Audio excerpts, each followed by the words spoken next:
अस्सलाम वालेकुम फ्रेंड्स। आज मैं आपको दी नन फिल्म की रियल स्टोरी बताने वाला हूँ और मैं बताने वाला हूँ कि वो जो फिल्म बनी है वो रियल स्टोरी पर बनी है या फिर वो एक इमेजिनेशन बेस पर बनी है।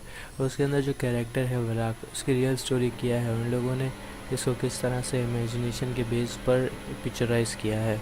तो सबसे पहले अगर हम बात करें कि दी नन है वो रियलिटी पर बेस करती है या नहीं, तो इसका जवाब ये है कि दी नन फिल्म रियलिटी पर बेस नहीं करती है। जिस तरह से कंजरिंग फिल्म की जो सीरीज़ थी उन्हें रियलिटी पर बेस बनाया गया था, उसके अंदर थोड़ा सा इमेजिनेशन का कॉन्ट्रास्ट डाला गया था, उस तरह से ये फिल्म नहीं बनाई गई है, बल्कि ये फिल्म बिल्कुल इमेजिनेशन पर बेस करती है। लेकिन जो दीवाला का जो कैरेक्टर था वो हमने कंजरिंग 2 में देखा था और ये बात हमें पता है कि लॉरेन वॉरेन ने भी इस बात को सर्टिफाई किया था कि उन्होंने इस कैरेक्टर को अपनी रियल लाइफ में भी देखा था अपने घर के अंदर, जब वो एक केस को सॉल्व करने की प्रोसीजर के अंदर थी।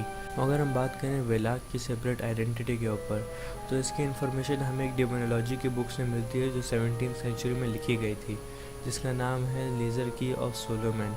उसमें वेलाक की इन्फॉर्मेशन भी दी गई है और ये भी बताया गया है कि वो 72 डेमन्स में से एक डेमन था और वो कोई नन या कोई इस तरह का कैरेक्टर नहीं था, और उसे 3-4 नामों से बुलाया गया है, जैसे कि वेलाक, वेलू और वोलाक। और एलिस्टर क्रॉली जो एक फेमस ऑक्यूलिस्ट है, उन्होंने वोलैक को कुछ इस तरह से डिस्क्राइब किया है। वो 62nd स्पिरिट है जिसका नाम है वोलैक, वेलैक या वेलू।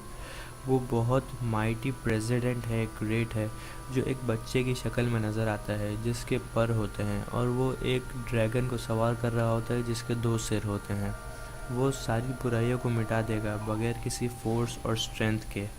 और उसकी जो गवर्नमेंट में, मतलब उसके अंडर में 38 लीजेंड्स हैं और एक लीजेंड में 3000 लोग होते हैं।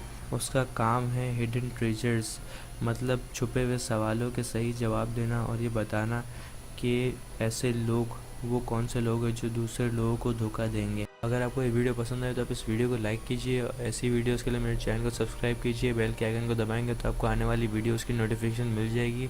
कमेंट में बताइए कि मैं आने वाली वीडियो किस टॉपिक के ऊपर बताऊं। आखिर तक देखने का बहुत बहुत शुक्रिया।